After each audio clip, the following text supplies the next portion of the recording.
Every one of us has had those dreaded moments of our children having the complete meltdown in the supermarket. Most of the time that our child has that meltdown, there is a reason, and the biggest reason is that they are overtired. Just like parents will often come to me and they're concerned about their child's behaviour, but when we really explore what could be the reasons of their behaviour, 9 times out of 10 is their child is not receiving enough sleep, is not getting enough sleep. With our children, all aspects of their being are impacted when they're not getting enough sleep, just like us as adults, but it is heightened with our children. For example, when our children are having their day and they are learning, their brain is taking in so much in school and all around them.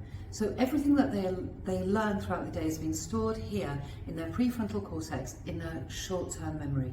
Then when they go to sleep at night, it's almost like it's placed onto a USB stick and it's transferred to their long-term memory. Now, the more they sleep, the better they sleep, more of that information is going to be transferred.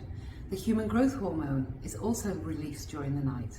And so if they're not getting enough sleep, all of their growth, their immune system, all of it is being impacted. And the one thing that we see repeatedly is within their behaviour. They are not able to focus, they're not able to concentrate. You know, a teacher will often say that they haven't been able to sit quietly or take in the information today, and there is a direct correlation between not being able to focus and not being able to have enough sleep.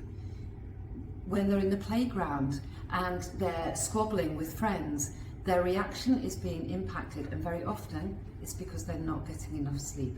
Because when they have adequate sleep, they get enough of the REM sleep, so the rapid eye movement sleep, and that rapid eye movement sleep is almost like it's an emotional band-aid. So it's helping them process everything that's happened during their day. And so if they're not getting enough sleep, then their behaviour is impacted.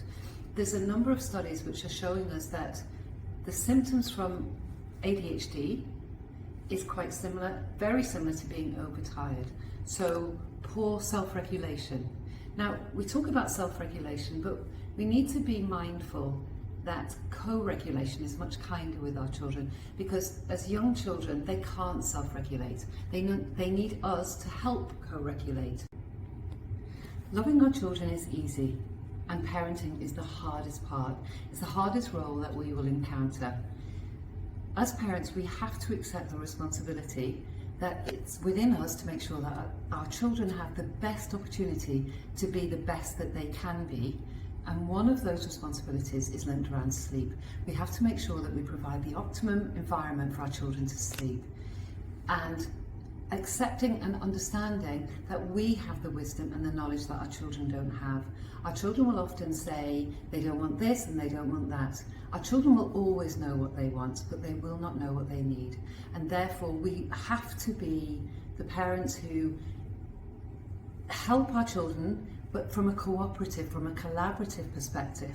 When it comes to sleep, we want to involve them and help them be part of that routine, and that from that they will then learn about the importance of sleep, but that can only come from us. When we make sleep a priority, we are being the best role models for our children, and therefore that they will accept sleep and how much sleep is required, and therefore that is going to give them all the essential credentials, which is being well rested so they can function in the best possible way. We must recognise that sleep is not a luxury. Sleep is a biological necessity, and no more so than for our children.